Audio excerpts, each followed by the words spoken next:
জীবনে একা থাকতে শেখা প্রয়োজন। কারণ সবথেকে খারাপ মুহূর্তগুলো একাই কাটাতে হয়। ভাগ্য আপনাকে যেখানে নিয়ে যাবে সেখানেই গিয়ে দাঁড়িয়ে পড়ুন। তারপর চারদিকে তাকান। নিজেকে বলুন, এটা আপনার নিয়তি। এখানেই থাকতে হবে। এখানেই বাঁচতে হবে। সুতরাং কাঁদা যাবে না, মন খারাপ করা যাবে না।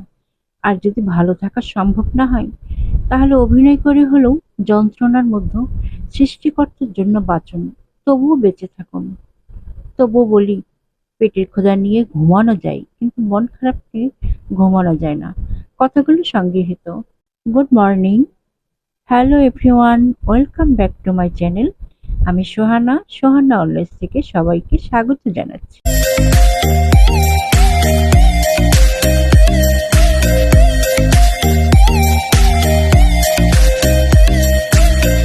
কেমন আছেন আপনারা?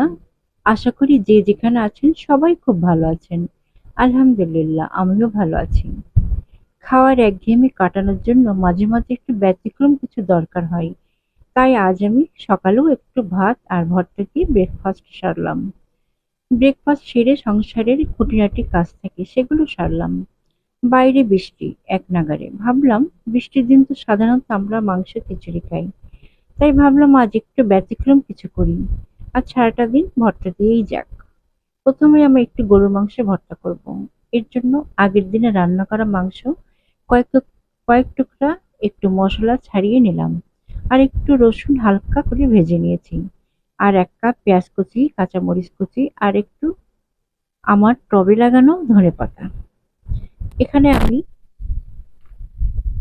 পেঁয়াজ কাঁচাই রাখবো। তবে আপনাদের যদি ভর্তাটা একটু বেশি পরিমাণে করেন বা রেখে রেখে খাবেন, সেটা একটু পেঁয়াজ মরিচটা টেলে নেবেন। তাহলে ভর্তাটা নষ্ট হবে না। আর চাইলে কাঁচামরিচ আর সাথে কয়েকটা শুকনো মরিচও অ্যাড করে নিতে পারেন। আমি শুকনো মরিচটা ইচ্ছে করে স্কিপ করে রেখেছি।